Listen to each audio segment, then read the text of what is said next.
conseil municipal de ce soir peut commencer. Et je vais tout d'abord donner la lecture des pourvoirs. Madame Boré a donné son pouvoir à Monsieur Gaspalou. Monsieur Payet a donné son pouvoir à Monsieur Note. Monsieur Affan a donné son pouvoir à Madame Polvas-Berjal. Et enfin, Monsieur Georges a donné son pouvoir à Madame Mahé. Avant d'aller vers l'ordre du jour du conseil municipal, je voudrais refaire un petit point sur un point d'étape concernant le projet de groupe scolaire Nantes-Université. Et plus précisément, vous le savez, la question de la fameuse parcelle EPAMSA, dont vous avez une représentation derrière moi à l'écran, bien schématique bien sûr. Donc nous nous étions quittés la dernière fois sur une incertitude concernant le choix final qui serait retenu pour accueillir ce groupe scolaire. Et après divers échanges avec l'établissement public d'aménagement Nantois Seine-Aval, nous sommes finalement revenus au point de départ, c'est-à-dire que la parcelle qui avait initialement été identifiée depuis plusieurs années, depuis une quinzaine d'années, finalement pourra bien accueillir le groupe scolaire du quartier Nantes Université. Donc c'est la principale information de ce soir qui nous rassure tous. Donc je précise qu'elle pourra bien accueillir, malgré le rabotage entre guillemets, d'éventuellement deux bandes, une au nord, sur la partie nord, pour éventuellement accueillir une nouvelle voie qui serait percée, et un élargissement de la voie qui de toute façon existera, que nous avons même déjà dénommée en conseil municipal, qui se trouve donc plus au sud, et qui est la rue du voyageur sans bagage. Donc je précise que toutes les classes qui avaient été prévues vont bien se retrouver sur cette parcelle, donc il sera amputé d'environ 460 mètres carrés, si ma mémoire est bonne, sans surcoût financier. Donc les deux points qui nous manquent en quelque sorte, donc il y en a un qui est très important et l'autre plus secondaire, donc c'est la question tout simplement de la rétrocession, de l'acquisition par la commune de Mantes-la-Ville de cette fameuse parcelle, puisque pour l'instant cette rétrocession n'a toujours pas été effectuée. Donc ça, nous avons évidemment sollicité de manière tout à fait officielle, à la fois pour répondre sur notre volonté de construire ce groupe scolaire sur cette parcelle, puisque notre programmiste nous a confirmé que c'était possible, et bien sûr, nous avons aussi sollicité les PAMSA pour qu'ils fassent toutes les démarches administratives pour nous permettre donc l'acquisition, je précise aussi toujours à l'euro symbolique, ce qui avait toujours été le contrat. Voilà, donc ça j'espère que ça se fera le plus rapidement possible. Avant l'été, ce serait merveilleux. J'y crois pas trop vu la rapidité et la capacité de réaction de cet établissement public. Mais en tout cas, je l'espère le plus rapidement possible à la rentrée scolaire après l'été. Voilà. Évidemment, ça passera par une délibération au sein de notre conseil municipal. Le second point qui est plus secondaire concerne l'entrée technique qui est dénommée accès livraison plus automobile sur le plan, sur le schéma qui se trouve derrière moi, puisque nous avons une prescription de l'EPAMSA qui est signifiée par ces petits pointillés en forme de triangle au nord de la parcelle. Et le problème, c'est que cette prescription, en tout cas à ce jour, puisque c'était en tout cas le sens du dernier courrier de l'EPAMSA, pose une petite difficulté, puisque nous n'avons encore pas la certitude que cette voie existera bel et bien. C'est-à-dire qu'il nous invite à élaborer un groupe scolaire avec une entrée technique de ce côté-ci, sans pour autant nous affirmer, nous confirmer de manière précise que cette voie existera bel et bien. Donc voilà, c'est un détail qui j'espère sera levé également le plus rapidement possible. Je rappelle que dans notre première programmation, nous avions situé cette entrée technique donc, du côté de la rue du voyageur sans bagage, puisque initialement il n'y avait pas de voie prévue au nord de cette parcelle. Voilà, je crois avoir fait le tour de la question sur toutes les informations que j'ai en ma possession au moment où je vous parle. Et c'est la raison pour laquelle je n'ai pas souhaité faire une invitation comme j'avais pu le faire auprès des élus de l'opposition au conseil précédent, parce que voilà, il n'y avait pas d'informations qui chamboulaient tout, très techniques et qui méritaient peut-être une rencontre plus longue et avec très peu de personnes. Voilà le résumé que je souhaitais en tout cas vous faire à vous tous, y compris à la majorité, à l'opposition, au public et aux médias. Voilà. Si vous avez quelques questions, je suis évidemment à votre disposition pour y répondre, mais j'ai à peu près tout dit. Monsieur Bizintanet. Messieurs, dames, bonsoir, monsieur le maire. Dans un premier temps, je suis très content que enfin ce dossier avance, que ça ait pu être débloqué. Toutefois, j'ai un petit regret. Vous nous aviez reçu, Madame Pelvas, Monsieur Gaspalou et moi-même, en nous expliquant que vous nous tiendrez informés. Alors certes, pour nous expliquer ça, il n'y avait pas besoin d'une réunion, mais le fait qu'on l'apprenne dans la presse, c'est toujours gênant. Quand vous avez un engagement, un petit coup de fil, un petit mail pour nous tenir au courant, ça nous évite de l'apprendre par la presse. Je comprends votre déception. Il se trouve qu'un journaliste m'a posé une question le soir du premier tour, et je ne savais pas qu'il avait l'intention de faire un article, il l'a posé comme ça, j'ai répondu assez spontanément, et il est vrai qu'il avait tout à fait la possibilité d'avoir cette information auprès de l'autre partie qui est les PAMSA. Donc j'ai répondu non pas pour blesser votre orgueil, monsieur le conseiller municipal, mais parce que je ne voulais pas non plus donner l'impression que je cherchais à cacher quelque chose ou qu'il y avait anguille sous roche. Voilà, il y avait une petite incertitude sur cette parcelle. J'imaginais que, avant même qu'on ait une confirmation du programmiste, que voilà, un groupe scolaire pouvait tout à fait tenir malgré l'amputation de ces quelques centaines de mètres carrés. Mais voilà, je n'ai pas voulu commettre une indélicatesse ou je n'ai pas voulu commettre un comportement discourtois. Voilà. J'en prends bonne note, merci. Mais sachez que si, évidemment, il y aura toujours des points d'étape, et si, sur une question qui le nécessite, il y aura à nouveau une sollicitation, une invitation des élus de l'opposition dans une réunion, peut-être même avec les PAMSA si c'est nécessaire. Voilà, c'est dit. D'autres questions sur le sujet? Je ne vois pas de doigt se lever, donc nous reprenons le cours normal de ce conseil municipal et de son ordre du jour. Donc nous passons comme d'habitude à l'approbation du PV du conseil municipal du 29 mars 2017. Monsieur le maire. Oui. Lors du dernier conseil municipal, nous avons attribué les subventions aux associations. Donc on avait une liste avec un montant à côté. Mais je ne vois pas dans le compte rendu, c'est page 29 pour ceux qui veulent suivre, je ne vois pas dans le compte rendu le moment où on refuse aux associations les subventions.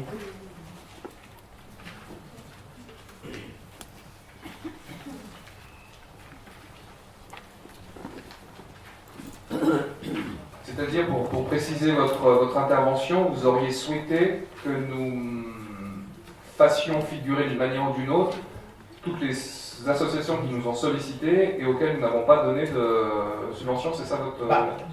D'une part, ou d'autre part, monsieur le maire, quand un président d'association reçoit, monsieur le président, vous avez déposé une demande de subvention pour l'association Comité des Fêtes, on va le dire, au titre de l'année 2017.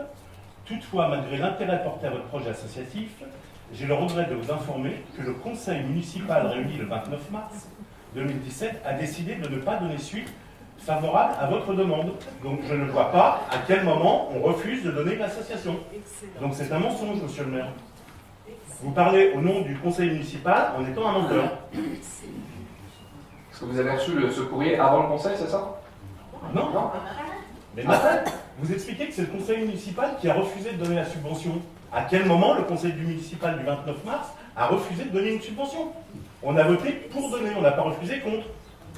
On n'a pas voté. Vous voulez qu'on fasse figurer les associations avec le montant zéro, c'est ça votre... Ou alors vous ne mentiez pas sur les lettres. Que vous pouvez expliquer... Là, je pense que vous êtes en train de... Vous pouvez expliquer, monsieur le maire, vous pouvez expliquer que vous refusez de donner une association, il faut prendre vos responsabilités, et je ne trouverai rien à redire, après c'est votre responsabilité. Mais vous n'engagez pas le nom du conseil municipal si c'est quelque chose que l'on n'a pas vu. Vous pinaillez, monsieur. Ah non, non. Monsieur le maire, vous ne pouvez pas dire que c'est l'ensemble du conseil municipal. Non mais j'ai compris, c'est pas la peine de me répéter, madame Paul. Oui, monsieur le maire, je suis tout à fait compris. Oui, non, apparemment pas très bien. Si, Parce si. que lorsque nos concitoyens nous disent pourquoi vous avez refusé de nous donner une subvention, qu'est-ce qu'on répond nous? Vous dites on n'a pas eu à voter.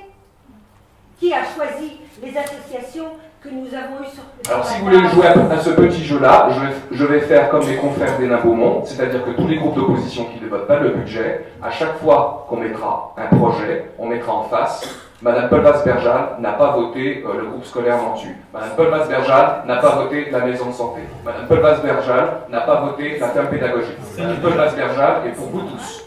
Ben, ça y est déjà, monsieur le maire. On ne vote pas le budget, donc on ne vote aucun projet mis en œuvre, quel qu'il soit. Monsieur le maire, j'ai l'habitude Ce sera précisé dans les prochains. J'ai Donc vous l'habitude irez de l'assumer prendre mes devant vos responsabilités. partisans et vos concitoyens. J'ai l'habitude de prendre mes responsabilités, vous n'allez pas me donner des leçons sur ce sujet, s'il vous plaît. Ok? Bien. C'est quand même pas vous qui allez me donner des leçons à moi, à mon âge. Je pourrais être votre mère, ne l'oubliez jamais. Mère, vous l'écrivez comme vous voulez. Ceci dit, je regrette que nous soyons obligés de donner des explications sur des votes que nous n'avons pas eus, que nous n'avons pas tenus. Qu'est-ce que vous voulez qu'on réponde? Quand on nous dit pourquoi vous ne nous avez pas donné une subvention, on ne vous l'a pas donné parce qu'on ne savait pas que vous aviez demandé une subvention et on n'a pas été appelé à voter. Quand tu la connais un peu, Très bien. elle est ridicule.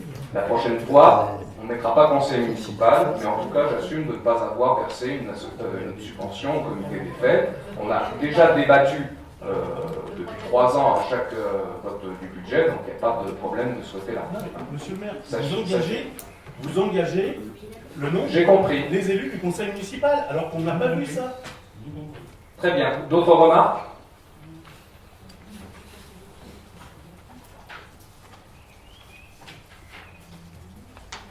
Bien, donc je passe au compte-rendu des décisions prises par le maire dans le cadre de l'article L 2122-22 du CGCT. Pas de... Petite, monsieur Carla? Oui, une petite. On est le 17 mai aujourd'hui, je vois des décisions du 7 février, je ne comprends pas pourquoi ces décisions n'arrivent qu'aujourd'hui. Alors je cite celle-là, mais il y en a d'autres, qui sont aussi de cette date, de cette période. Ça, c'est pour les décisions dans leur ensemble. Ensuite, concernant la partie urbanisme, la deuxième et la troisième, 160 et 161, je voulais des précisions, je pense que c'est un changement d'utilisateur. Le 4 février, pour les deux. Oui. Donc la décision relative à la réalisation de la convention avec l'association La Mandragore de 62 rue Louise Michel, c'est bien ça? Oui. Donc là il s'agit d'un logement qui se trouve dans les anciens logements instituteurs à côté du CBS Augustin Serre et qui est censé être transformé en locaux pour accueillir les professionnels de santé. Donc il y avait une famille qui était accueillie dans ce logement. Et donc, comme ce logement doit être transformé, donc on a fait en sorte de mettre un terme à cette convention. On s'en doutait, monsieur le maire, mais on voulait la précision. Voilà, c'est fait. Monsieur Gasparou? Oui, sur la décision 2017-301, c'est une question en parallèle. Combien y a-t-il de modulaires prévus sur l'école des Brouets pour les travaux? De mémoire, je crois que c'est 9. 9. C'est 9 pour la maternelle et l'élémentaire ou uniquement pour une des deux? C'est 9 à tour de rôle, c'est-à-dire qu'on va rénover d'abord la maternelle et ensuite l'élémentaire. Donc les élèves à tour de rôle. La dernière fois, je vous avais demandé si les modulaires seraient mis dans l'enceinte de l'école, mais l'emprise de 9 modulaires dans une enceinte d'école telle que les Brouets, vous les mettez où? Vous les mettez les uns sur les autres? Non, non, moi, je crois que cette école, que je connais bien pour aller souvent au conseil, l'école dispose d'une des plus grandes cours de récréation et d'un terrain d'évolution très grand. Donc c'est sur le terrain d'évolution que vous allez... En partie, oui. Parce que ça prend de la place quand même, la fontaine. Bien sûr que ça prend de la place. Ok. Merci. Quand vous avez refait les édits de Chavannes, il y avait un certain nombre de modulaires aussi. Il n'y en avait pas 9. Non, certes. Bah, il n'y avait qu'un groupe, il n'y avait qu'une maternelle. Là, c'est à la fois une maternelle et une élémentaire. Pas d'autres remarques? Donc je passe à la nomination du secrétaire de séance, M. Benoufok. Acceptez-vous cette mission? Je vous remercie. Très bien, nous passons à l'ordre du jour. Et tout d'abord, le service des ressources humaines. Premier point, création de postes saisonniers pour la période estivale 2017. Et je cède la parole à Mme Furman-Guérou. Dans le cadre de la saison estivale d'animation à destination des enfants, pilotée par le pôle de l'éducation, il est proposé la création de 17 emplois saisonniers sur le grade d'adjoint d'animation territoriale durant la période estivale 2017, du 10 juillet au 1er septembre 2017 inclus. Délibération classique. Madame Brochot. Oui, depuis plusieurs conseils, je vous demande le nombre d'enfants accueillis dans les structures depuis 2013-2014. Est-ce que vous avez prévu, vous avez fait le compte? Est-ce que vous avez les éléments, s'il vous plaît? On a apparemment donné cette information en commission, à une commission à laquelle je n'ai pas participé personnellement, mais Mme Genex a fait le travail. Madame Guilaine. Alors, je vais vous aider, bonsoir messieurs, dames, je vais vous aider à répondre à Madame Brochot, puisque j'ai le tableau sous les yeux, qui a été donné en commission, difficilement paraît-il. Ce que je peux répondre à Madame Brochot pour l'aider, c'est que si on compare entre 2013 et 2017, on a une chute. Le taux de fréquentation est en baisse, et c'est pour ça que je vais me permettre de continuer à émettre des doutes sur le taux d'encadrement. Alors vous pouvez me répondre que concrètement, en fonction du nombre d'enfants accueillis, le taux d'encadrement est suffisant, bien sûr, parce qu'il a considérablement diminué, et on peut se poser des questions pour savoir pourquoi est-ce que ce taux a considérablement diminué. Merci. D'autres remarques? Donc, oui, alors ça confirme bien ce que je pensais. Et par exemple, en 2016, pour le mois de juillet, vous recrutiez 14 agents à temps complet. Là, il y en a 11.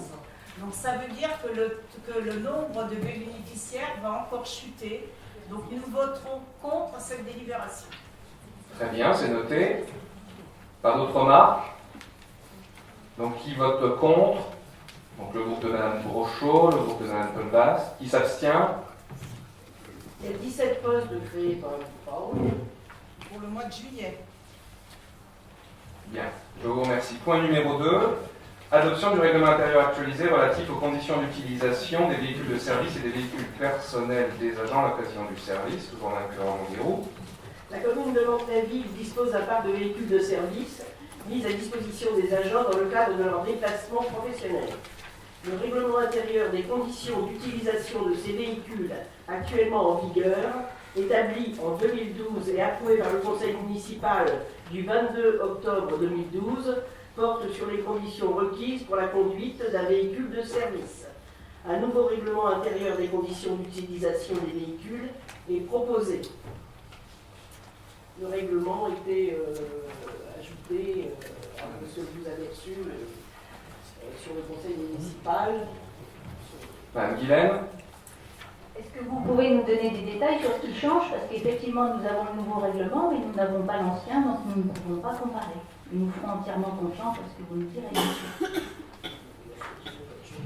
Tout est expliqué maintenant. Qu'est-ce qui change? Oui, c'est ça. Non, il n'y a pas de changement majeur. Je rappelle que ce règlement est passé au sein d'une instance qui est le comité technique.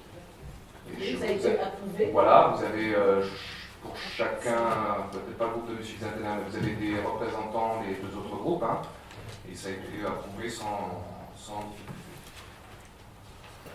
Pas d'autres remarques? Et quelles sont les modifications? Il n'y en a pas. Il n'y en a pas, c'est des changements. En fait, c'est des changements de dénomination suite à une réorganisation. C'est des. Il est quand même obligatoire de le passer Voilà, il en faut CHSCT. le repréciser, mais dans le règlement lui-même, il n'y a pas de changement sur le fond, mais c'est les noms des postes, des responsables, etc. Je vous propose de passer au vote. Y a-t-il des votes contre? Des abstentions? Donc 11 abstentions. C'est noté. Je vous remercie. Nous passons maintenant au service des affaires financières et avant de céder la parole à M. Laurent Morin, je voudrais revenir un instant, comme je l'ai fait en commission des finances, sur la présentation du budget, qui était le principal objet du dernier conseil municipal. Vous l'aviez remarqué, il y a eu un certain nombre d'erreurs formelles qui ont totalement pollué cette présentation. Nous considérons bien entendu que ce fut assez fâcheux et regrettable puisque ça a focalisé l'attention des élus et de tous ceux qui ont participé directement ou indirectement à ce conseil, et c'est un petit peu, comment dirais-je, amputé, ou en tout cas n'a pas permis de relever nos résultats sur le fond et tout ce qui concernait nos choix et nos orientations politiques. Donc je tiens à bien entendu préciser, comme je l'ai fait en commission, que bien évidemment nous avons fait un certain nombre de réunions pour des briefings, tout simplement, avec les services concernés pour identifier ces erreurs, ce qui n'avait pas fonctionné.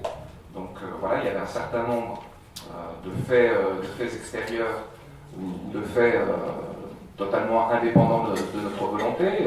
Voilà, je pense à des notifications tardives de dotation de subvention, un travail plus lent aussi du Trésor public en raison de la création de la communauté urbaine CUGPSO qui a ralenti profondément tous ces échanges habituels qu'il y a entre les collectivités territoriales et le Trésor public au moment du vote du budget, sachant que toutes les collectivités, vous le savez, sont obligées de voter, en tout cas avant le 15 avril de chaque année. Donc nous, en plus, nous avons, contrairement aux années précédentes, été contraints de voter fin mars, puisqu'il y a les vacances scolaires, et voilà, nous n'avons pas souhaité faire ce conseil pendant les vacances scolaires pour que chacun puisse y participer facilement et normalement, même si j'ai noté par exemple que le maire de Conflans-Sainte-Honorine a demandé une dérogation pour pouvoir le voter le 17 avril auprès du préfet des Yvelines, ce qu'il a obtenu, donc ce qui a permis à cette collectivité de travailler une vingtaine de jours de plus que nous sur le document budgétaire. Nous avons été aussi victimes d'un certain nombre de défaillances techniques du logiciel. Voilà, donc nous avons été obligés, d'une certaine manière, de présenter des documents budgétaires avec un niveau de qualité qui n'était pas au niveau des années précédentes. Et voilà, je voulais dire haut et fort ici ce soir que nous en avons bien conscience et que nous allons faire en sorte que cela ne se reproduise pas l'année prochaine, parce que nous souhaitons évidemment éviter d'être à nouveau pollués pour des raisons formelles, et faire en sorte que le budget d'une collectivité comme dans la ville soit en tout point irréprochable. Nous avons aussi anticipé éventuellement en songeant à utiliser d'autres types de logiciels comptables. Et nous avons aussi mis environ, je crois, 150 000 € sur une ligne budgétaire sur tout ce qui concerne l'informatique, qui est évidemment très important pour nos services pour préparer ces documents budgétaires. Et pour ce qui concerne les raisons, on va dire, plus internes, voilà, nous avons eu des mobilités au sein du service des finances, et nous avons eu un départ à la fois de la directrice des affaires financières et de son adjoint en fin d'année 2016. Et effectivement, nos agents qui les ont remplacés se sont retrouvés dans une situation un peu compliquée pour assumer la préparation de ce budget qui est une des principales missions de ce service. Voilà, c'est dit. Donc, je cède maintenant la parole à M. Laurent Morin sur cette décision modificative numéro 1. Merci Monsieur le maire. Monsieur le maire donc expose aux membres de l'Assemblée délibérante qu'après le vote d'un budget primitif, le conseil municipal a la possibilité de le modifier jusqu'à la fin de l'exercice auquel il s'applique. La décision modificative proposée ajuste les crédits afin de tenir compte des éléments suivants. Tout d'abord, une notification de la dotation globale de fonctionnement supérieure de 111 613 € à la prévision budgétaire. Puis une notification de la dotation de solidarité urbaine supérieure de 288 219 € à la prévision budgétaire. Vient ensuite une notification du fonds de solidarité de la région Île-de-France supérieure de 155 011 € à la prévision budgétaire. Et enfin, une modification de l'affectation du résultat de l'exercice 2016 à la demande de la préfecture des Yvelines. Donc vous avez en annexe les différents éléments et tableaux du budget qui ont donc été vus en commission finance. J'imagine que vous avez pu en prendre connaissance. S'il y a des questions, n'hésitez pas. Alors, Monsieur Naut, j'ai bien compris que vous regrettez ce qui s'est passé la dernière fois, et que vous souhaitez que ça ne soit plus qu'un mauvais souvenir, mais je vais devoir contrarier votre désir temporairement au moins, parce que j'ai une question à vous poser sur la forme, encore une fois. Mais vous savez, je crois que c'est Victor Hugo qui disait la forme, c'est le fond qui rejaillit à la surface. Donc, ça veut toujours dire quelque chose des actions conduites. En l'occurrence, sur le document que vous nous présentez là, je vois que le suréquilibre d'investissement voté lors du budget primitif était de 3 991 000 €. Et dans le compte-rendu du dernier conseil municipal, aux pages 44 et 45, je peux lire que le budget d'investissement voté en suréquilibre est de 3 678 000 €. Il y a eu effectivement une seule erreur sur les documents budgétaires qui concerne le suréquilibre, ce qui implique cette délibération. Parce que, en réalité, cette erreur, d'ailleurs, que vous n'avez pas perçue, me semble-t-il, au moment du conseil, parce que toutes les erreurs dont on a parlé, tous les échanges qu'il y a eu sur ces questions-là, concernaient en fait des documents uniquement de présentation du budget et d'explication. C'est-à-dire ce sont des documents qui ne sont pas envoyés aux autorités préfectorales pour le contrôle de l'égalité.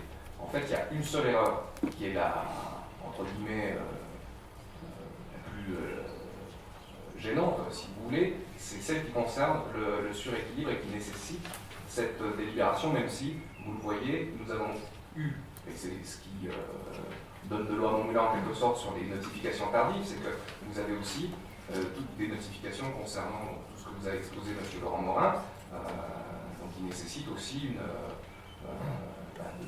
le repréciser au conseil municipal pour établir que nous percevrons un peu plus sur certaines subventions de dotation que ce que nous avions estimé, mais ce qui est tout à fait normal, c'est-à-dire que ce soit l'État ou d'autres partenaires institutionnels, bien souvent nous avons des notifications, c'est-à-dire le vrai chiffre qui va nous être attribué qu'après le vote du budget, c'est-à-dire que j'entends bien, monsieur Naut, mais ma question est très simple. Les deux phrases ne correspondent pas alors elles sont censées désigner la même réalité. Autrement dit, le 29 mars 2017, nous avons voté un budget d'investissement. La somme votée était-elle de 3 678 000 ou de 3 991 000 ?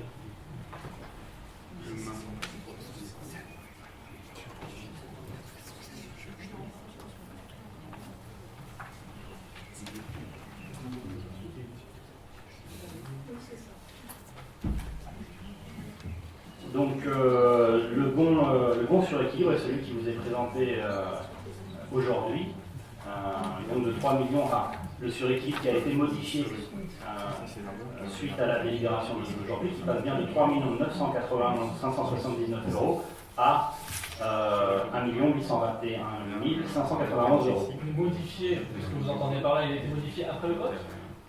Non, le suréquilibre de 3 991 579 est modifié aujourd'hui via l'ADM et les 4 modifications que l'on vous présente ce soir et qui aboutissent au suréquilibre de 1 821 591 euros. Excusez-moi, monsieur Morin, je lis dans le document, le suréquilibre d'investissement voté lors du budget primitif était de 3 900 000. Était.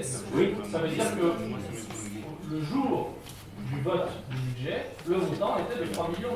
C'est pas le montant modifié. Oui, oui, tout à fait. Il était bien, quand le budget a été voté, il était bien de 3 991 560. Alors à quoi correspondent ces 3 600 À quoi sont pages 44 et 45 Page 44 et 45 du compte rendu du conseil, du précédent conseil. Ça, je pense que c'est une erreur de retranscription, simplement, de la secrétaire qui... Oui, mais ça, c'est une erreur humaine qui n'a... C'est pas un document budgétaire qu'on envoie aux autorités préfectorales. Oui, je confirme que dans la présentation PDF qui a été faite, donc diffusée sur l'écran derrière moi, on avait bien annoncé 3 980, le chiffre en tête exactement, 3 991 000. Donc c'était le chiffre qu'on a. Le compte rendu est faux. C'est juste une erreur dans le compte rendu. C'est une erreur de retranscription de la secrétaire qui... les secrétaires.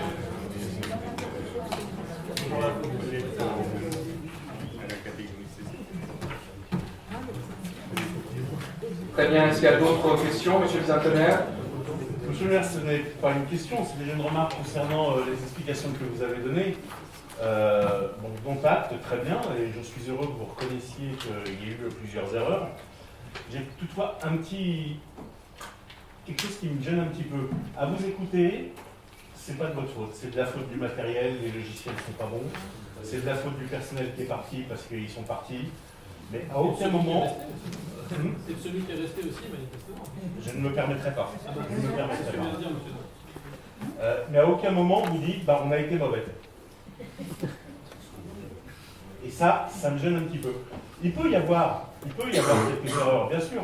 Le matériel, les logiciels. Personne n'est à l'abri d'une erreur humaine, monsieur. Oui, mais même sur des tâches beaucoup plus simples. Oui, mais là, c'est plus une erreur. Je m'en rappelle. C'est plus une erreur, monsieur le maire.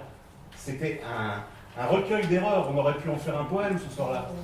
Eh bien, écoutez, je vous laisse le soin de nous élaborer, mais oui, effectivement, oui, une erreur humaine est possible.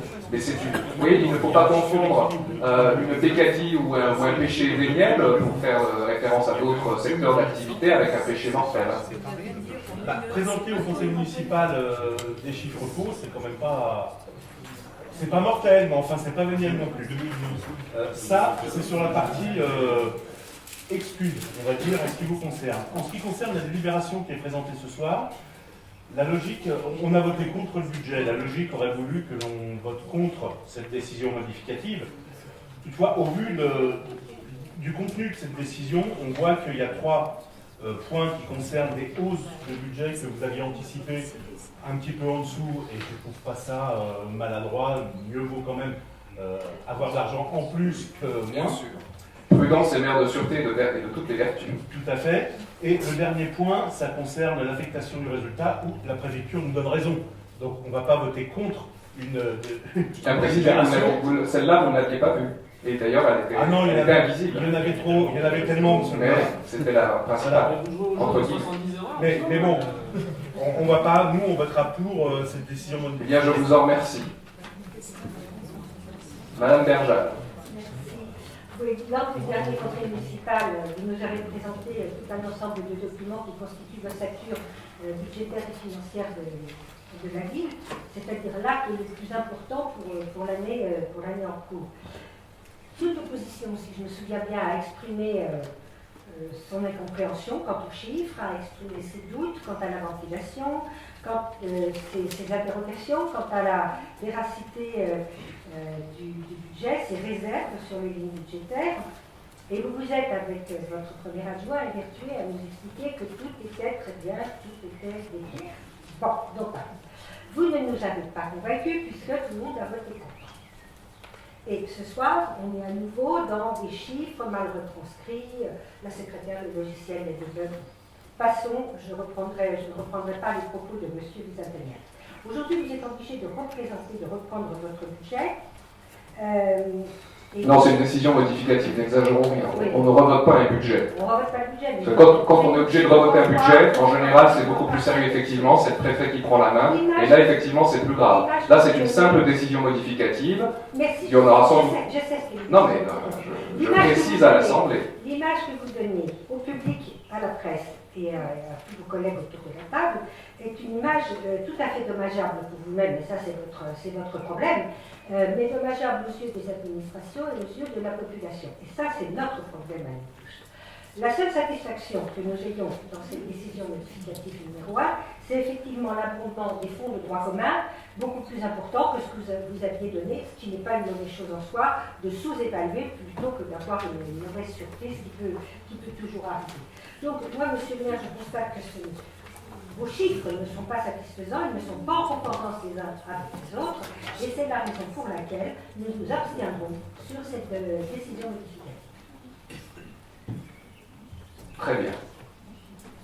Pas d'autres remarques? Je vous propose de passer au vote. Y a-t-il des votes contre? Y a-t-il des abstentions?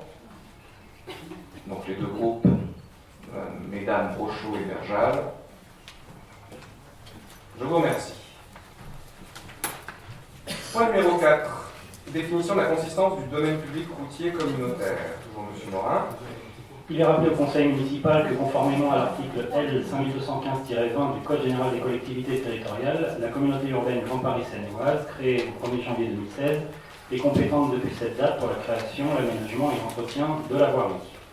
L'exercice de la compétence à l'échelle communautaire au 1er janvier 2017 emporte le transfert de l'ensemble des voies concernées à la communauté urbaine. Conformément aux préconisations de l'article L 5215-28 du CGCT, le transfert s'effectuera en 2 temps.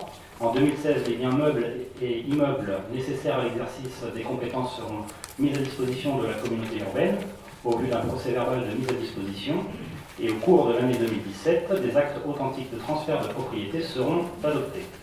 En conséquence, il est proposé de formaliser par voie de délibération la consistance du domaine public routier communautaire mis à disposition de la communauté urbaine puis transféré en pleine propriété. Donc vous avez annexé à la délibération l'intégralité des voies qui sont transférées à la communauté urbaine avec le décompte final du nombre de mètres linéaires que cela représente.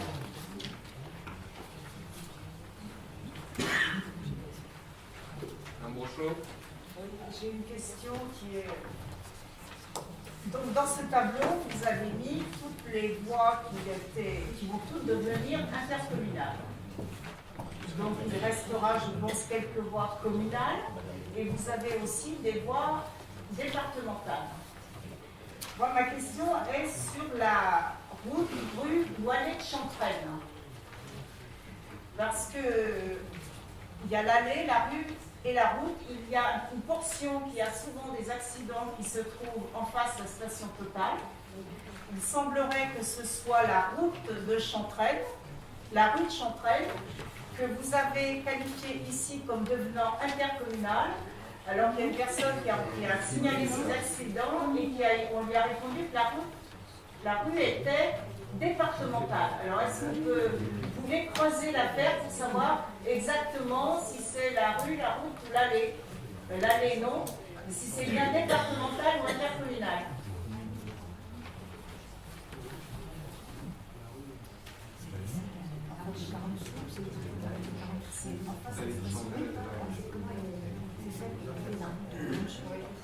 Et donc c'est la rue de Chantraine. C'est la D113.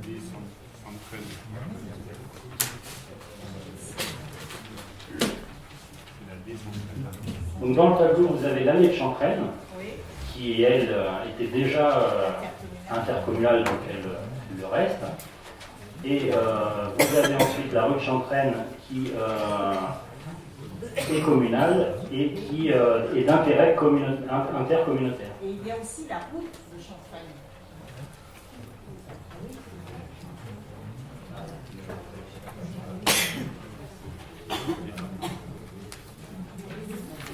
Et ça,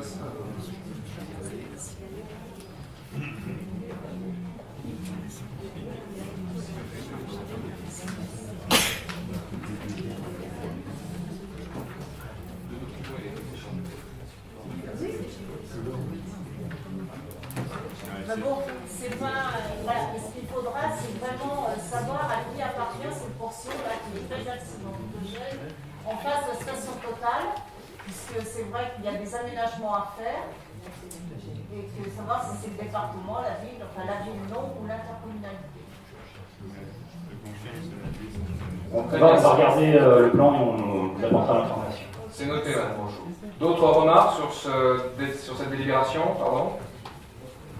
Je ne vois pas de doigt se lever. Je vous propose de passer au vote. C'est des votes contre?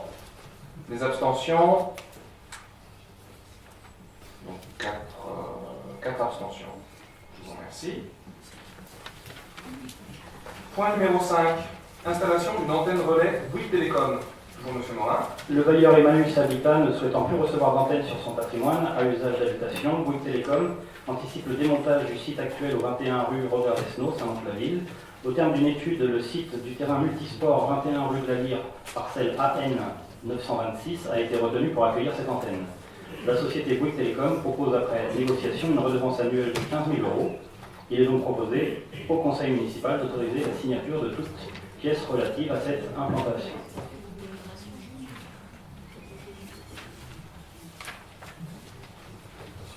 Je précise que cette délibération a bien sûr été vue en commission urbanisme. Y a-t-il des questions, des remarques? Un gros chaud? Oui, je suppose que si le bailleur Emmaüs Habitat ne construit l'antenne, c'est qu'il y a des nuisances. Donc je voulais savoir quelle concertation avait été faite avec les riverains, avec les enseignants, les parents d'élèves du collège et du lycée, puisque on se trouvera sur le terrain de sport et à proximité d'endroits où il y aura des enfants. J'avais aussi la même question. Oui. Question exactement. Eh ben, écoutez, on va répondre Voilà, exactement pour tout le monde. les risques sanitaires.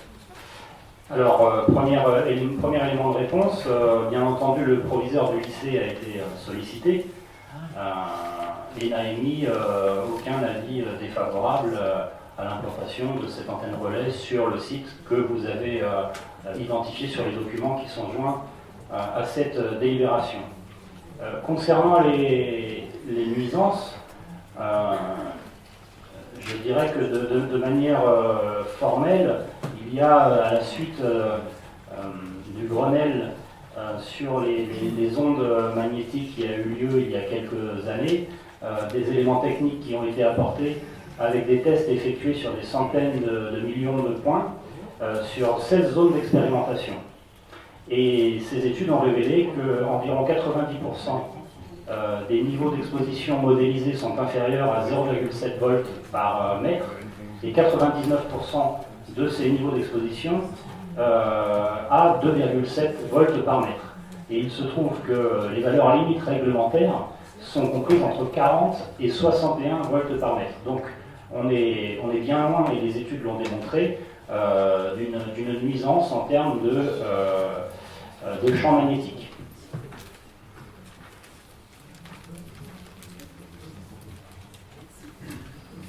Merci, monsieur Zapener. Monsieur le maire, je comprends bien la difficulté de trouver des emplacements pour ce type d'antenne.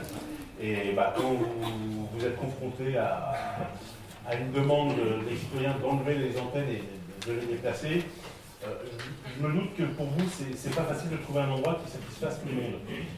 Toutefois, moi, le fait qu'il soit à proximité du lycée Camille Claudel et pas très loin non plus du collège de la Couleur me pose un problème. J'ai interrogé la région qui m'a dit que comme c'était pas dans l'enceinte du lycée, il ne pouvait rien faire. Mais bon, moi ça me pose un souci quand même pour la santé des ados, on va pas dire des enfants mais des ados. Donc c'est pour ça que notre groupe s'abstiendra. En l'occurrence, je viens de vous apporter des éléments précis techniques qui démontrent qu'on est bien loin de nuisances sur la santé des adolescents et des administrés en règle générale. Hein. Pour des personnes en bonne santé comme vous, comme moi, oui, probablement. Après, il y a des personnes qui sont plus ou moins sensibles et ça peut poser des problèmes. C'est pour ça que bon, on est très... Bien sûr. Je préciserai aussi quand même que les lycéens et les collégiens, par définition, ne vivent pas 24 heures sur 24 et 365 jours par an dans cet établissement. Ce qui aurait pu être le cas si on l'avait mis, par exemple, de Montchauvet. Je pense que sur le GECI, les riverains de la rue de Montchauvet, eux, auraient peut-être pu être plus légitimement inquiets de cette imposition. C'est pour ça que j'ai commencé en disant je comprends la difficulté pour vous de trouver un emplacement. Voilà. Pas d'autres remarques? Madame Guilaine? Je voulais juste préciser comme ça, peut-être pas pour vous, monsieur le maire, ni pour les membres des groupes, les uns ou les autres, mais au moins pour l'Assemblée, que la ville est quand même indemnisée pour l'installation de cette antenne. Bien sûr, et à hauteur de 15 000 euros, et sachez que le groupe Bouygues nous avait proposé 8 000. Donc nous avons obtenu une somme plus importante. C'est effectivement important de le préciser. Par contre, je me permettrai quand même d'aller un peu plus loin et pour préciser que la santé publique n'a pas de prix et que ça me semble un peu délicat. Oui, bien sûr. Mais on peut aussi revenir au pot yaourt et à la chandelle. C'est plus romantique. Je vous y invite. Merci. Mais je décline. Je passe au vote, parce que je crois qu'on ne l'a pas fait, sinon, non. Je repasse au vote. Y a-t-il des votes contre?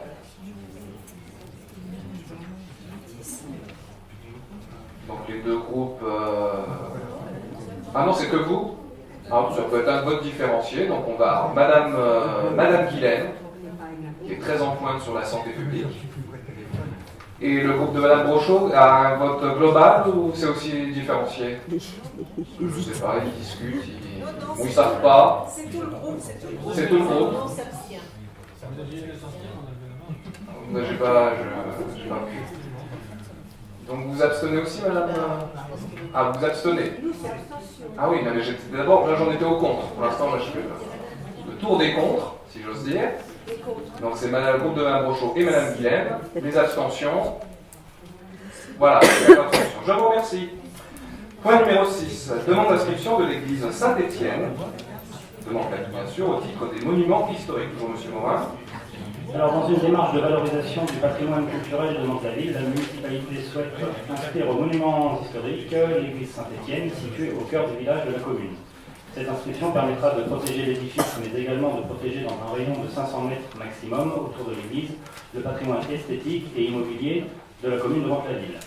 Cette protection, si elle était accordée par la DRAC, pourrait donc être ajoutée au PLUI en cours d'élaboration par la communauté urbaine GPSO, et je précise que dans les objectifs du PLUI, il a été effectivement identifié le fait que lors de la délibération de révision du PLU, que la valorisation du patrimoine était un des objectifs. Donc vous avez annexé à cette délibération, à la demande de l'opposition, un certain nombre de pièces qui seront donc les pièces qui seront jointes au courrier de demande d'inscription de cette église. J'espère que vous avez pu en prendre connaissance. Il y a des éléments très intéressants sur l'histoire et le patrimoine de Mantes-la-Ville.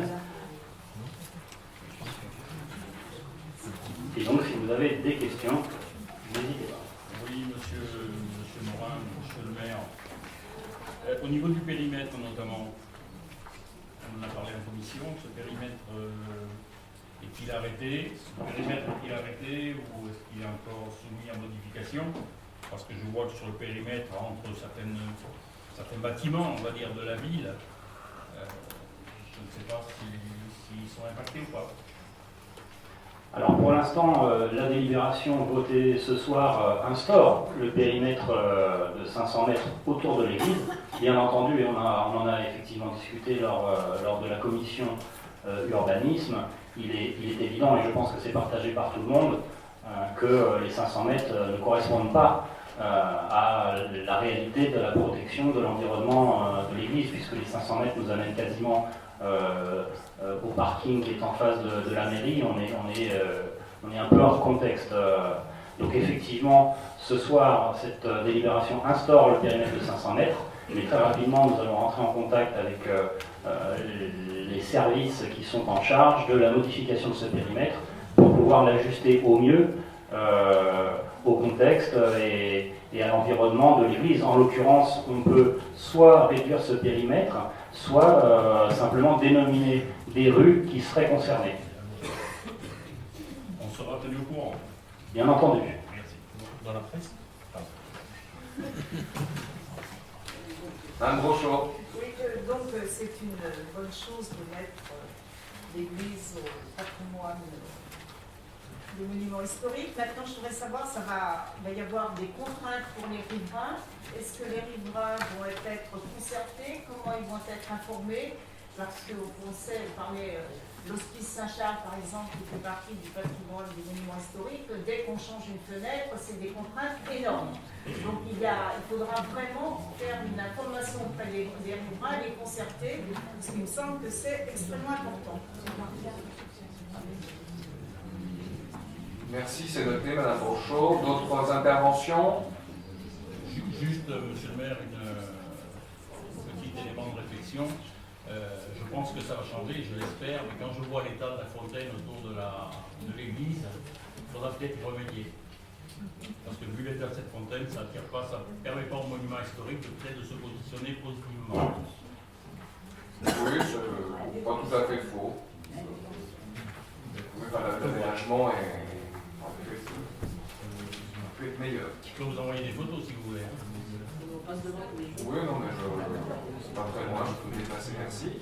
Monsieur le maire, vous avez fait un inventaire assez important justement au niveau de cette église. D'une part, j'ai pu nommer le chemin de croix, et un chemin de croix qui est très ancien, puisqu'il datait de la chapelle qui était boulevard Henri Salambro, qui a été reporté, qui a été remis dans l'église Saint-Étienne, donc qui est très ancien et ça vient aussi de répertorier. C'est noté, Madame Lavancière, je vous remercie. D'autres remarques? Je vous propose donc de passer au vote. Y a-t-il des votes contre cette délibération? Des abstentions? Je vous remercie. Point numéro 7, qui a d'ailleurs nous a fait avancer le conseil municipal de ce soir, pour être dans les 2 mois après le vote au sein du conseil communautaire, donc qui concerne le PADD, le projet d'aménagement et de développement durable du PLUI. Toujours Monsieur Morin. Oui, alors la communauté urbaine Grand Paris Seine-et-Oise, créée le 1er janvier 2016 et issue de la fusion de 6 intercommunalités, rassemble autour d'un projet de territoire commun. Donc le plan local d'urbanisme intercommunal, prescrit par délibération du Conseil communautaire en date du 14 avril 2016, constitue la première expression de ce projet politique commun. Une démarche de collaboration et de concertation a été initiée dès mai 2016 par la communauté urbaine qui a souhaité concerter la population dès le début de la procédure d'élaboration du PLUI et concomitamment avec le travail de co-construction mené par les élus de son projet de territoire. La démarche de concertation avec les habitants s'est déroulée en plusieurs étapes. Depuis mai 2016 à mars 2017, une conférence intercommunale des maires, en date du 2 mars 2017, a présenté les grandes orientations du PADD. La définition des orientations générales d'aménagement et d'urbanisme de la communauté urbaine GPSO s'appuie sur les enjeux posés à l'issue du diagnostic territorial, de l'analyse de l'état initial de l'environnement et de la démarche de concertation et de collaboration. Les échanges avec les habitants ont permis de faire ressortir 3 identités communes sur le territoire. Tout d'abord le paysage comme valeur commune. Ensuite, l'histoire industrielle comme point commun. Et enfin, le transport comme élément essentiel de lien du territoire à développer. La communauté urbaine s'est appuyée sur ces 3 identités pour développer les 3 grandes orientations de son PADD. La ville-paysage, en repensant la ville à partir du paysage, un territoire attractif pour en faire un pôle économique dynamique d'Île-de-France, et enfin la mobilité comme vecteur d'urbanité.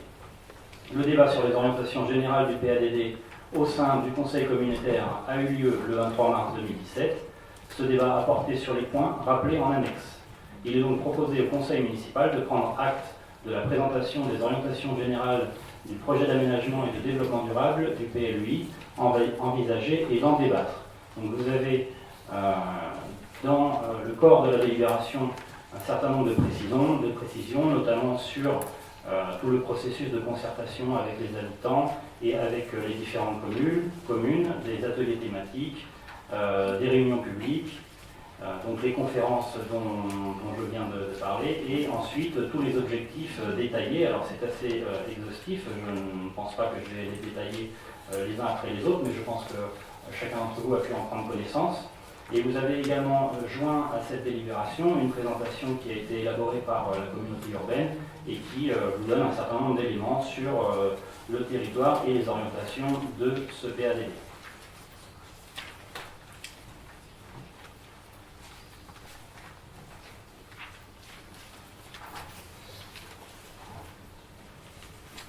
Comme je l'ai indiqué tout à l'heure, cette délibération a été présentée tout d'abord au sein du conseil communautaire, il y a environ 2 mois maintenant, un peu moins bien sûr.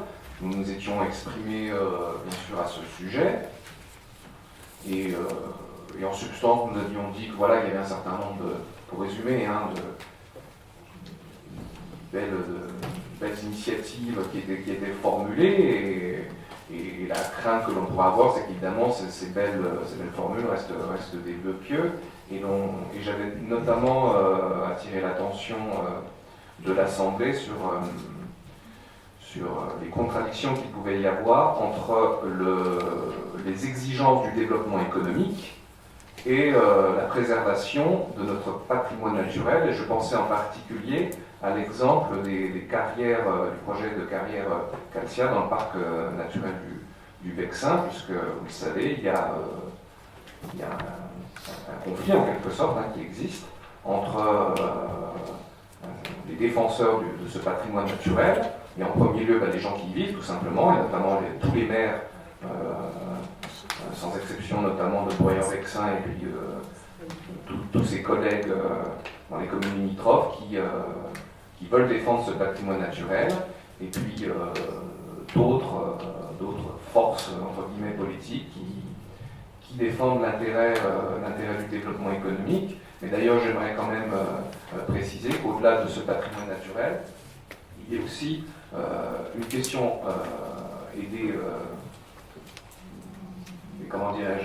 une économie à défendre, mais du côté du tourisme et des loisirs, avec une très belle mise en valeur de cette région.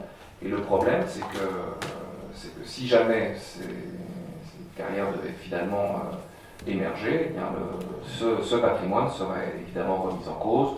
Je ne parle même pas de la question de la santé publique. Madame Guilaine, vous évoquiez tout à l'heure ce sujet à propos des antennes. Sachez aussi que la vallée de la Seine est une des zones particulièrement polluées. Et sachez que cette activité industrielle précise est particulièrement polluante, puisque ça produit énormément de poussière, on le sait. Donc voilà en substance ce que j'avais indiqué, ce qui ne m'a pas empêché de prendre acte, comme je vous invite à le faire d'ailleurs ce soir, de ce PADD qui est forcément imparfait mais qui a le mérite d'exister. Madame Brochot. Oui, donc vous étiez exprimé à la communauté urbaine, mon groupe s'était exprimé, donc je vais retranscrire ce qu'ils ont dit. Je vous en prie. Donc ce soir, nous débattons du projet d'aménagement et de développement durable, pierre angulaire de notre futur PLUI. Le document présenté est le fruit d'une concertation entreprise depuis des mois par les élus de la communauté urbaine et les citoyens. J'insiste sur les citoyens, puisque nous pouvons regretter toutefois que pour manque de la ville, aucune information concernant les réunions publiques n'ait été communiquée. Et ce n'est plus à démontrer. Nos habitants souhaitent être plus vivement associés aux décisions qui concernent le territoire. Cette co-construction pourrait être une très bonne chose sur un territoire aussi vaste que le nôtre, où les réalités locales liées à l'aménagement au cadre de vie sont très différentes. Ce PADD n'est pas uniquement un document d'urbanisme, alors c'est vrai qu'on nous a présenté vraiment un relevé sommaire, parce que c'était beaucoup plus détaillé.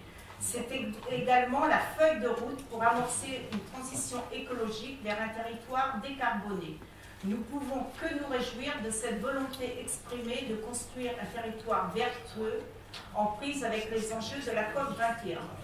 Sur le fond, le projet présenté ce soir répond aux principaux objectifs du territoire. Donc, trois objectifs, vous l'avez dit: conserver le cadre de vie paysager qui est le nôtre, tout en continuant de développer nos villes de manière raisonnée sans réduire encore les terres agricoles. En effet, nous ne pouvons que nous réjouir des choix affichés de conservation et de valorisation de nos espaces naturels. Deuxième objectif, devenir plus que jamais un territoire attractif pour les entreprises et leur proposer des infrastructures de qualité en lien avec les réseaux de communication que sont l'A13, l'A14 et la Seine. Troisième objectif, lutter contre les inégalités sociales et spatiales en développant des mobilités toujours plus performantes et respectueuses de l'environnement.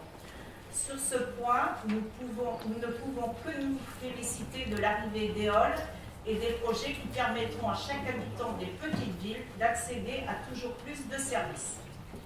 Cependant, à la lecture de ce projet, nous ne pouvons que déplorer l'absence de thématiques dont nous ne pouvons pas faire l'économie.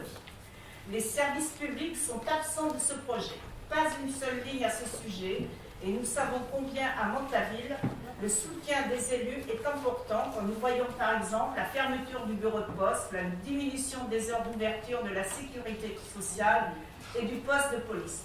Pourtant, chaque élu, ce n'est pas le cas de la majorité de notre ville, devrait savoir à quel point les services publics ne peuvent pas être dissociés d'un projet d'aménagement. Ces services publics sont les garants de l'équilibre spatial de notre territoire, en permettant aux habitants des petites villes de ne pas systématiquement devoir se déplacer toujours plus loin pour aller à la poste, par exemple. Ils sont également les garants d'un équilibre social et la possibilité, notamment pour nos populations fragiles et nos aînés, de trouver des points d'appui. Ils sont, pour les futures entreprises du territoire, l'assurance de trouver des interlocuteurs de proximité. La communauté urbaine doit intégrer impérativement la notion de service public dans le projet d'aménagement. Comme nous l'avons rappelé précédemment, le projet EOL est une aubaine pour notre territoire. On ne peut que s'en réjouir. Néanmoins, la solution envisagée du rabattement vers les pôles gare ne peut être la solution unique. Nous ne pouvons pas nous permettre de déséquilibrer encore plus le territoire. Nous devons proposer des infrastructures de qualité sur la rive droite qui ne seront non pas concurrentielles d'EOL, mais complémentaires. Nous devons œuvrer pour créer un maillage ferroviaire équilibré entre les deux rives de la Seine. De plus, pour nos populations fragiles, l'aménagement de ces pôles peut représenter un risque. En effet, partout où de grands projets d'aménagement sont menés, les populations les plus en difficulté sont reléguées toujours plus loin. Nous devons sur ce point rester très vigilants. L'innovation, quant à elle, reste encore trop peu visible dans le projet. En effet, elle est vitale pour un territoire comme le nôtre, au carrefour de la métropole normande et du Grand Paris. Nous ne souhaitons pas devenir une cité dortoir agrémentée de beaux espaces naturels. Il nous faut, pour cela, être un territoire à la pointe du progrès, tant sur les plans des mobilités. Pourquoi, par exemple, ne pas développer les mobilités aériennes sur les espaces naturels? Pourquoi, par exemple, ne pas réanimaliser nos forêts? L'innovation n'est pas seulement technologique, elle est et doit être dans toutes nos actions, nos politiques publiques. Nous devons être un territoire d'expérimentation. Enfin, la Seine, axe majeur avec ses corps, n'est que peu mise en avant sur le plan économique et sur le plan des mobilités. En plus de l'emploi que générerait le développement de l'activité portuaire, nous réduirons les nuisances sonores, nous améliorerons la qualité de l'air. 5000 conteneurs, soit c'est 250 camions, 125 wagons et un seul convoi fluvial. De plus, comment ne pas envisager la Seine, il est naturellement un grand nombre... Rassurez-moi, Mme Brochot, il y a une fin ou une chute bientôt. Comme un axe de circulation douce dans nos transports collectifs. Nous devons être innovants.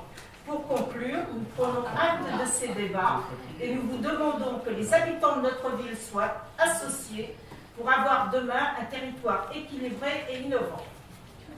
Je vous remercie.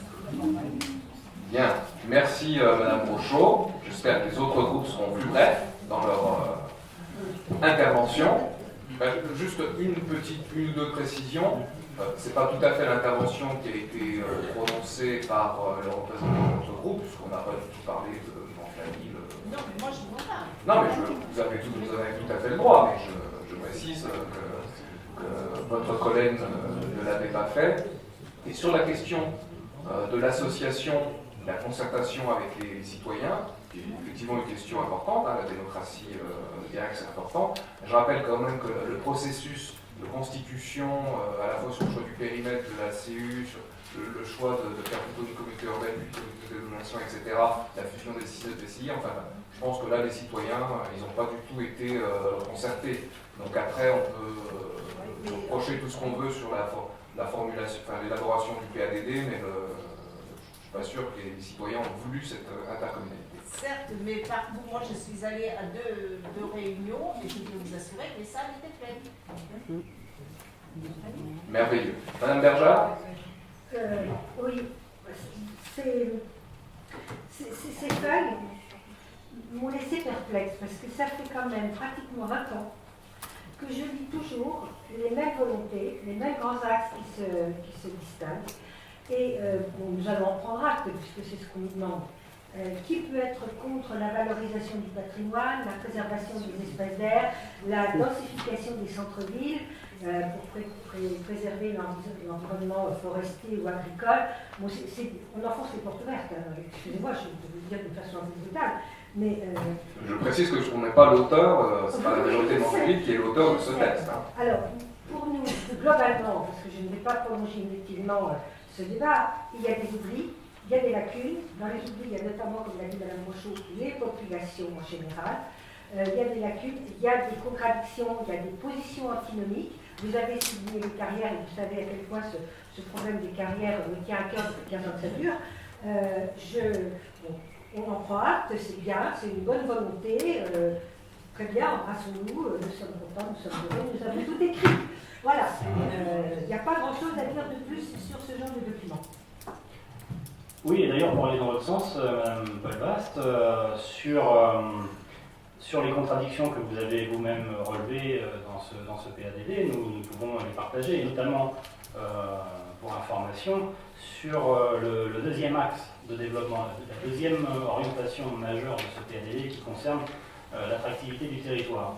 On peut d'ores et déjà pointer du doigt une contradiction de la communauté urbaine parce qu'elle veut faire du développement économique un axe majeur de ce PADD, mais coup sur coup, les 2 premières années de décision de la communauté urbaine, on a vu la cotisation foncière entreprise augmenter de 13%, passant de 22-29% à 25-27%. Donc c'est un signal plutôt mauvais envoyé aux entreprises qui sont sur le territoire ou celles qui veulent s'y installer. Donc ça, c'est une première contradiction. Et effectivement, il y en a un certain nombre. Le PADD, ce sont effectivement des vœux généraux, mais qui vont vite se confronter à l'exercice de la réalité. Très important, d'autant plus que je crains que la question de la hausse de fiscalité reviendra. Et là, je ne suis pas sûr que les citoyens soient concertés. Monsieur Vizintaner, merci de conclure en beauté ce beau débat. Je vais conclure et rapidement, simplement pour vous faire part, bon, bien sûr, on prend acte. Il y a des grandes idées, ok, très bien. J'ai un regret, et je crois que Mme Rochaud l'a abordé, c'est qu'au moment où des réunions publiques, vous aviez refusé d'informer les Mandevillois, donc les Mandevillois ont été mis à l'écart de ce type de réunion pour un sujet d'ego personnel, parce que vous n'étiez pas invité à intervenir, alors qu'aucun élu, à part le président Totou, n'intervenait. Mais voilà, bon, on prend acte, il n'y a pas de souci là-dessus. Ça n'a rien à voir avec mon ego qui se porte très bien ainsi que mes chevilles. Vous m'aviez interrogé à l'époque sur le sujet, je vous avais répondu qu'on n'avait pas clairement établi l'ordre du jour de ces réunions avec les intervenants, etc. Les élus étaient conviés, ce qui est, à mon avis, la moindre des choses, mais effectivement, on nous précisait qu'on n'avait pas le droit d'intervenir. Donc, dans ces conditions et dans ce flou, j'ai estimé que je n'ai pas relayé la communication sur les supports municipaux. Mais en l'occurrence, les Mandevillois ont pu le savoir par d'autres biais. Voilà. Disons que je n'avais pas voulu, au-delà de cette question-là, d'ailleurs, je n'avais pas voulu non plus donner un blanc-seing en quelque sorte en m'associant à à ces réunions, parce que en y allant et en invitant tous les Mondilois à y aller, c'était m'associer en quelque sorte à la majorité. Alors je sais bien que dans l'intercommunalité, on essaye d'effacer, c'est un peu à la mode d'ailleurs en ce moment, hein, d'effacer les frontières politiques entre les différents mouvements. Moi je ne suis pas du tout sectaire, donc sur le principe, on peut très bien se retrouver sur des projets d'intérêt général, il n'y a aucun souci. Hein. Moi, je pourrais voter, si je suis conseiller régional d'opposition, il nous arrive de voter bien sûr des projets de Mme Pécresse à la région. Hein. Il n'y a aucun souci avec ça. Mais là, le problème, c'est que dans le flou et dans l'incertitude, je ne veux pas donner un blanc-seing à la majorité de M. Toutou. Non, voilà, prévenir les Mondilois, c'est pas donner un blanc-seing à la majorité de M. Toutou qui est ou de qui que ce soit d'autre. C'est simplement informer les Mondilois. Merci. Donc tout le monde prend acte. Super. Point numéro 8. Affaires scolaires. Coût d'un élève scolarisé à Montaville l'année 2017-2018. Madame Genex. Chaque année, la commune de Montaville accueille dans ses écoles des enfants résidant dans d'autres communes. Leur accueil est soumis à une contrepartie financière à la charge de la commune de résidence de l'enfant, sous réserve qu'un accord préalable écrit sous la forme d'une demande de dérogation extrêmement ait été signé. En application des dispositions prévues, un coût moyen par élève doit être calculé sur la base des dépenses de fonctionnement de l'ensemble des écoles maternelles et élémentaires pour l'année considérée. Monsieur le maire propose dans les communes de résidence les tarifs conformément à la proposition annuelle de l'Union des maîtres des Yvelines, UNI, soit pour l'année 2017-2018, 973 € pour les élèves scolarisés en école maternelle et 488 € pour les élèves scolarisés en école élémentaire. C'est une délibération qui nous passe régulièrement, ce qui nous permet d'accueillir sans difficulté avec les communes qui nous envoient des enfants. Les enfants, tout le monde a le même tarif. Voilà.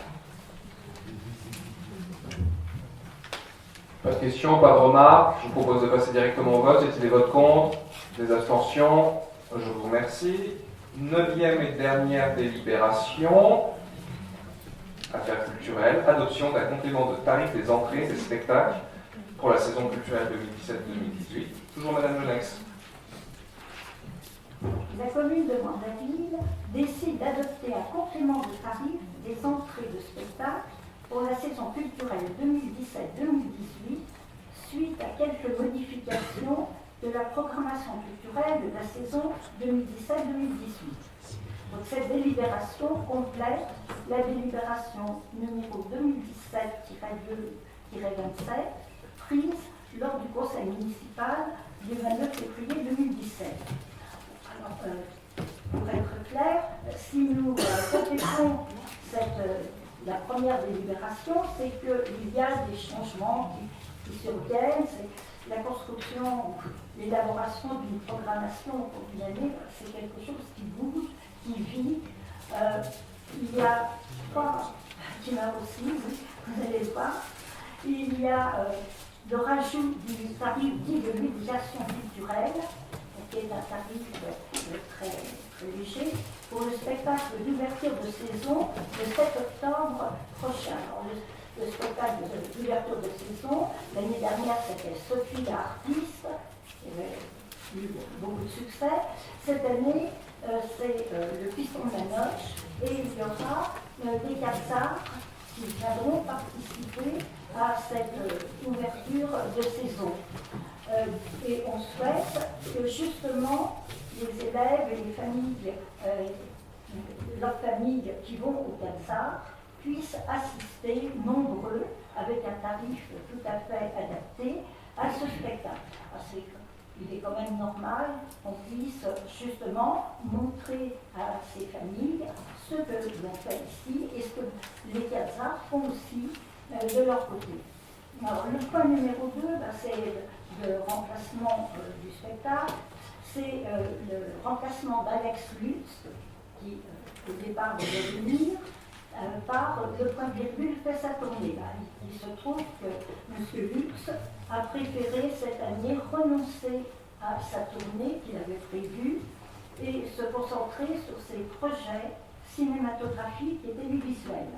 Donc, il on a été prévenus bien à temps, donc ça a permis de retrouver un autre programme humoristique qui sera aussi de qualité. Et le troisième changement, c'est l'abandon des ballets de France avec Carmen, qui va venir après avoir donné et avoir eu beaucoup de succès avec Boléro.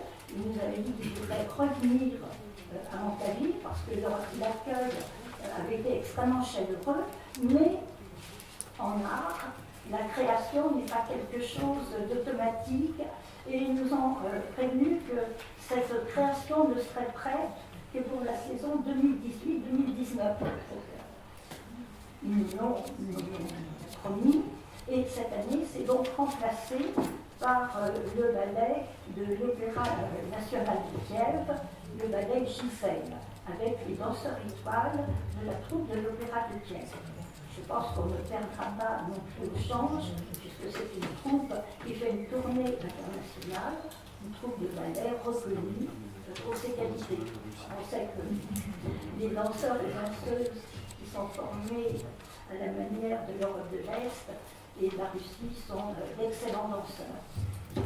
Merci Madame Jeunesse. On ira tous en tutu, bien sûr. Je vous propose de... Ah, Madame Lavancier. Juste une petite précision. Donc, vous avez précisé, Madame Jeunesse, que c'était un ballet opéra et non pas une balle opéra. Non, mais je pense qu'il y a un ballet, et là sur le papier, nous avons une balle opéra. Donc, je m'étais posé la question, qu'est-ce qu'une balle opéra? Et puis le point virgule fait sa tournée, je connais bien le point virgule, donc je voudrais savoir quelles sont les personnes qui sont pressenties pour la tournée. Nous ne savons pas. Ils ne l'ont pas encore dit. Écoutez, comme j'ai eu bientôt la présentation, je vous tiens pas au courant. Voilà, oui. Merci. C'est très bien. Vous connaissez quand même la qualité du point virgule. Voilà. Merci Madame Jeunesse. Pas d'autres questions?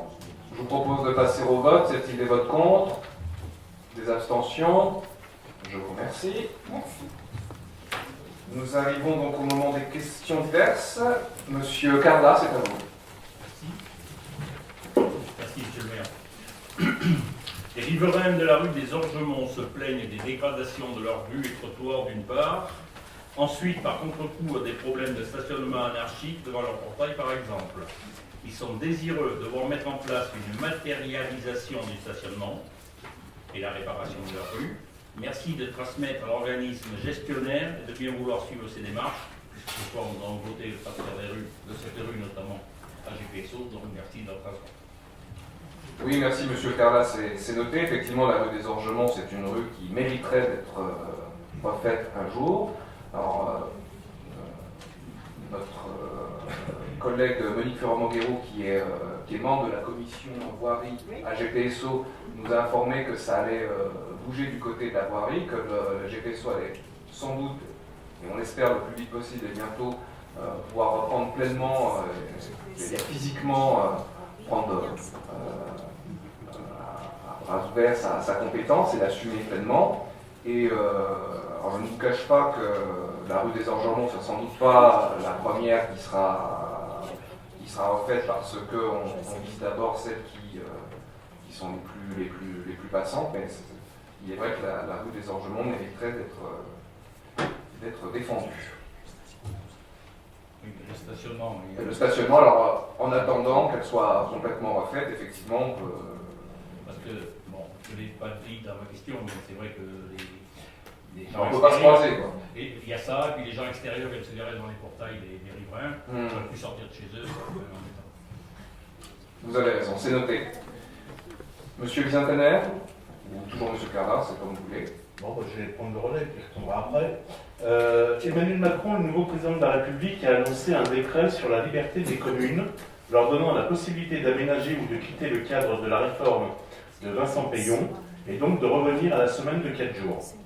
Avez-vous déjà réfléchi à ce que vous allez faire à Mantes-la-Ville si un tel décret a été pris par le nouveau président? Alors oui, Monsieur Bizentener, je vous remercie de cette question de fond et très importante. J'avais d'ailleurs évoqué, si vous vous rappelez, cette question, parmi les principales modifications qu'on pouvait imaginer suite à l'élection des candidats favoris. Donc parmi ces modifications à peu près sûres, puisque tous les favoris en réalité voulaient revenir cette réforme des rythmes scolaires. Donc on a commencé à anticiper en faisant une petite d'études en interne sur tous les aspects, à la fois en termes d'organisation du travail, financier également, et tous les autres.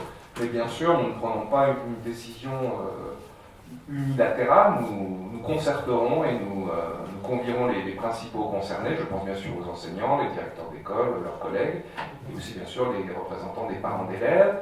On pourrait d'ailleurs se rencontrer au courant du mois de juin, mais il faudra de toute façon attendre que le décret soit officiel, puisque pour l'instant, on l'apprend par voie de presse, il avait promis dans sa campagne, donc il va très vraisemblablement tenir sa promesse, mais nous attendons bien sûr le décret officiel, et il faudrait que cette confirmation n'intervienne pas trop tard, parce que, en termes d'organisation, on ne peut pas bien sûr prendre la décision de changer la réforme le 28 août. Il faut l'anticiper et prendre la décision pour qu'on soit tous bien au clair si on veut le faire dès cette rentrée de septembre 2017-2018. Sachant que si j'ai bien lu et bien compris les différents articles qui ont déjà été publiés, le gouvernement donnerait jusqu'à la rentrée de 2019 pour les communes pour statuer définitivement sur cette question. Donc voilà, moi j'ai aucun a priori sur le sujet, j'ai très envie d'en discuter avec les enseignants et les parents d'élèves. Voilà, et on prendra une décision qui sera consensuelle, je l'espère. Jamais l'unanimité, forcément, mais le plus consensuel possible et dans l'intérêt des enfants, bien sûr. Merci, monsieur le maire. Monsieur Carla. Oui, là aussi, c'est sans doute une question du ressort de GPSO, mais je pense que vous allez le transmettre, j'en suis même sûr. Les riverains de la rue Maurice Berthaud, donc à l'angle de la rue des Plaisances, se plaignent de manque de visibilité des voitures qui sortent de cette rue des Plaisances très vite. Il n'y a pas un long parcours, mais malheureusement, les trois habitants qui sont là sortent très vite. Et bien souvent, cette sortie est cachée par les véhicules stationnés dans le garage. Donc ils demandent à ce qu'un stop soit posé sur cette rue de façon à améliorer la sécurité. Oui, c'est noté, monsieur Carla, c'est une assez bonne remarque. Alors d'ailleurs, je trouve que c'est pas très bien signalé l'endroit, jusqu'où ça a double sens et jusqu'où ça devient sens unique. D'ailleurs, je suis presque étonné que la rue soit pas totalement sens unique dès l'intersection de la rue Maurice Berthaud et cette rue des Plaisances. J'imagine que c'est juste au niveau de la porte d'entrée du garage. J'ai mis la photo, monsieur le maire. Oui, mais je l'ai vu, mais effectivement, il y a deux flèches qui indiquent le double sens. Donc effectivement, il y a peut-être un effort sur la sécurité à mener de ce côté-là. Merci, monsieur Carla. Nous passons aux questions du groupe de Mme Pelvas-Berjal, qui était, je dois le dire, au niveau de la rédaction beaucoup moins claire. Je vais essayer d'éclaircir. Première. Alors, monsieur le maire, récemment, la nouvelle déchetterie de la Vaucouleurs a été inaugurée. Peu de temps avant, un hommage avait été rendu à l'agent victime de terrorisme. Alors, notre groupe tenait à rassurer les Montevillois. Notre absence n'est pas due à un désintérêt total, mais simplement au fait que nous n'avons jamais été conviés. Ce n'est pas la première fois que ça se passe. Donc, voilà, j'espère que votre nouveau logiciel tiendra compte de tous les élus pour les prévenir à l'occasion. Je vais aussi, au moins pour la question de l'hommage aux policiers lâchement assassinés, vous proposer une nouvelle paire de lunettes, parce que je crois que vous n'avez pas compris le sens du message qui a été diffusé. Alors, en réalité, et c'est vrai, c'est peut-être ce qui a créé cette confusion, il n'y a pas eu de message aux élus parce qu'il n'y a pas eu tout simplement de rassemblement. J'ai souhaité faire une minute de silence, donc j'ai informé et j'ai invité tous les Montevillois, où qu'ils se trouvent, à respecter cette minute de silence, puisqu'il s'agissait d'un hommage national. Donc j'ai invité tout simplement tous les Montevillois à faire soit chez eux, soit dans la rue. Et c'est ce que nous avons fait en mairie, mais il n'y a pas eu, contrairement aux attentats précédents, un rassemblement au sein de la salle du conseil municipal. Donc il n'y a pas de raté. Et alors sur la question de l'inauguration symbolique, de la déchetterie. Parce qu'il est vrai que sur l'ouverture au public, nous aussi, on a subi en quelque sorte un problème de communication, parce qu'elle a été ouverte au public donc début mars, et nous, on l'a appris après son ouverture au public. Et sachez que même le vice-président, il l'a confié, Jean-Luc Gris, le vice-président qui charge la compétence déchets, l'a appris lui aussi par voie de presse, monsieur Bizentener. Donc ce qui est encore plus gênant, parce que quand on est dans une majorité de vice-présidents à prendre par voie de presse l'ouverture d'une déchetterie, c'est marrant, mais bon. Et ensuite, effectivement, sur l'inauguration symbolique, il se trouve que c'est comme vous le savez, une déchetterie intercommunale. Et c'est en réalité GPSO qui a organisé cette inauguration chez Madame. Donc c'était éventuellement à GPSO d'envoyer des invitations. Il y a eu donc la présence d'un conseiller régional, M. Jean-Luc Santini. Ils ont voulu faire participer une école pour sensibiliser un jeune public sur la question de l'environnement, de la gestion des déchets, etc. Donc, ils avaient d'ailleurs choisi une école du haut domaine de la vallée. On leur a proposé quand même plutôt se tourner vers Beaucomé, étant donné que c'est quand même beaucoup plus près géographiquement, et qu'en plus, dans leur projet d'école, ils avaient le sujet de la question environnementale qui était mise en exergue. Donc voilà, il n'y a pas eu de volonté de vous écarter, mais c'est vrai que comme c'était une inauguration pilotée par GPSO, si vous m'invitez à votre anniversaire, je vais inviter 2-3 copains pour aller à votre anniversaire. Ça va inviter les gens que vous voulez à votre anniversaire, chère Madame Binet. Écoutez, je penserai l'année prochaine parce que mon anniversaire est passé. Mais pour autant, voilà, ça se passe quand même sur la commune, donc je ne sais pas organiser quelque chose pour qu'au moins la ville soit représentée. Elle a été représentée par le maire. Oui, mais... Et sachez qu'on a été prévenu assez tardivement, et d'ailleurs ça s'est fait très longtemps après l'ouverture au public, ce qui est... C'est pas gênant en soi, mais c'est vrai qu'on l'a fait quand déposer en mai, non 2 mois après l'ouverture au public. Donc voilà, Il n'y avait même pas un petit gâteau, vous voyez. Oui, vous n'avez rien raté. Nous avons bien fait de pas venir. Question suivante. La mairie est entourée par 2 parkings. Le parking était parallèle à l'autoroute et le parking devant la mairie. Ces places ont été signalées il y a longtemps par notamment des croisillons jaunes qui sont à moitié disparus, mais qui induisent les automobilistes en erreur. C'est-à-dire que l'on voit des voitures qui stationnent n'importe où, mais pas sur les places, parce qu'elles pensent que ce sont des places qui leur sont interdites et qui sont réservées au personnel de la mairie. Donc ils se mettent en stationnement gênant, ils se mettent n'importe où, ils peuvent attraper des PV. Donc je pense qu'il serait bien de rafraîchir ces 2 parkings en revoyant la signalétique de surface, d'une part parce qu'elle est plus adaptée, et en redessinant des places de parking tout à fait normales et adaptées au règlement actuel. Pourquoi pas? C'est pas une mauvaise remarque, nous le notons, Madame Papas. Dernière question, Madame Lavancier. Oui, merci Monsieur le maire. Donc, il y avait eu un projet de bibliothèque route de Houdan. Les locaux vous ont paru trop chers, donc vous avez souhaité la mettre ailleurs, cette bibliothèque. Mais je voulais savoir qu'est-ce qui en était de votre projet sur ces locaux qui appartiennent à la ville et qui pour l'instant sont fermés et ne servent à rien. Oui, c'est exact. Donc c'est toujours en cours de réflexion. Voilà, nous n'avons pas tranché cette question. On avait, je crois, cherché à le céder. On avait même, me semble-t-il, publié une petite annonce dans la note, notamment. Nous avions eu quelques pistes, mais finalement qui ne se sont pas concrétisées. Donc, il servira un jour ou l'autre. Donc en fait, le projet qui vous paraissait cher, pour l'instant, on a de l'argent qui dort.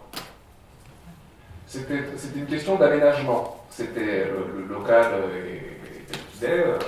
voilà, il existe, donc il faudra bien en faire quelque chose, ça c'est une certitude. Donc il y a plusieurs solutions. C'est soit on le cède, il faut trouver un acquéreur, pour l'instant c'est pas le cas, soit on a une super idée pour soit en faire un service municipal, soit mettre à disposition d'associations, que sais-je. Enfin, il y a plusieurs solutions. Pour l'instant, c'est encore en cours de réflexion. Et c'est vrai qu'au-delà de la question du coût de l'aménagement, du coût financier, nous avions aussi estimé qu'au niveau de la localisation, je sais que ça avait fait un peu débat et que je crois que Mme Mesdavi notamment avait un peu critiqué notre choix de mettre l'actuel Jean Anouilh du côté de la maternelle des Merisiers, mais il y avait aussi une volonté de faire un autre choix de localisation géographique, oui. Je respecte votre choix, mais moi aussi je trouvais que la route de Houdan était beaucoup plus centrale, mais ça c'est... Maintenant vous avez fait un choix, maintenant il serait bien que ces locaux ne restent pas comme ça, vides. C'est dans le périmètre de l'église placée au monument historique.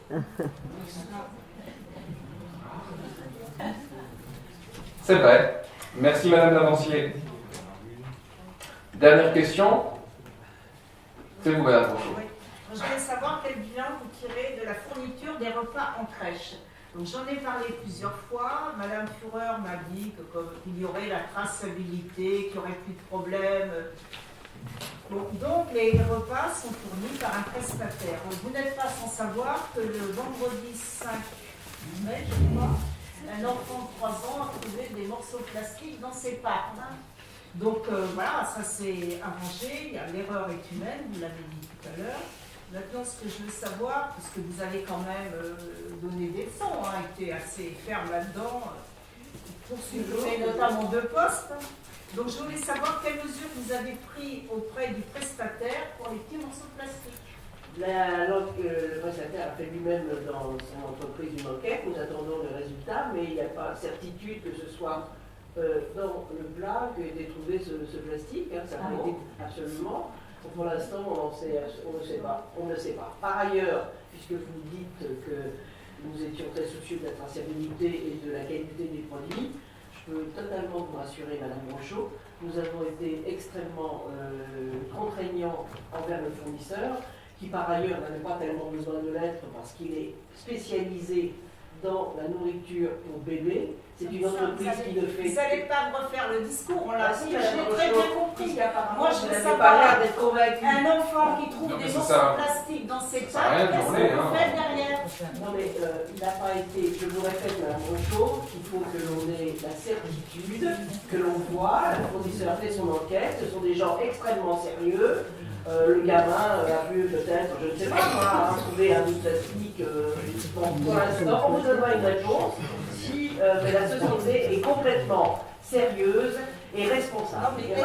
Et pour compléter l'intervention de Madame Führer, je tiens à dire que nous avons immédiatement contacté cette entreprise pour signaler cet éventuel dysfonctionnement et nous avons diligenté un rapport interne, c'est la directrice des petits bulletins, puisque c'est la structure dont on parle, qui a aussi alerté immédiatement toutes les familles pour qu'elles soient informées. Je tiens à préciser que ce genre d'incident, c'est pas la première fois que ça arrive, et notre volonté de passer par un prestataire, c'était, je l'avais dit à l'époque et je le redis ce soir, c'était pour lever une responsabilité du côté de la mairie, puisque avant c'était des agents de la collectivité qui préparaient les repas. Je demande quelle procédure vous faites. Eh bien, je viens de vous le dire, on a immédiatement contacté le prestataire.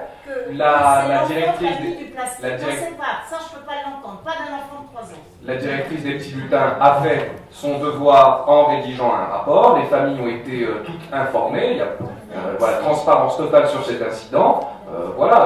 À l'heure au moment où je vous parle, on ne peut pas en faire beaucoup plus. Vous pouvez tout de même imaginer qu'on ne se soucie pas de cette question. Non, mais je suis tout à fait Je d'accord. pense que vous êtes quand même suffisamment adulte pour ce que Madame ne pas imaginer ce genre de choses. Madame Führer, vous avez été suffisamment donneur de leçons sur les repas de crèche que je puisse vous faire la remarque quand un incident de la sorte se produise. Vous en avez pas, mais je vous réponds également. Maintenant, l'erreur est humaine, ça peut arriver. Je vous demande quelle suite et j'aimerais avoir le rapport. Affaire à suivre. Voilà. L'ordre du jour du conseil municipal de ce soir est épuisé. Et je vous invite à partir en vacances après le prochain conseil, et pas avant si possible. Il aura lieu donc le mercredi 28 juin. Voilà, notez dans vos agendas, mercredi 28 juin, dernier conseil municipal avant l'été. Il me reste à vous souhaiter à tous, mesdames et messieurs, une excellente soirée.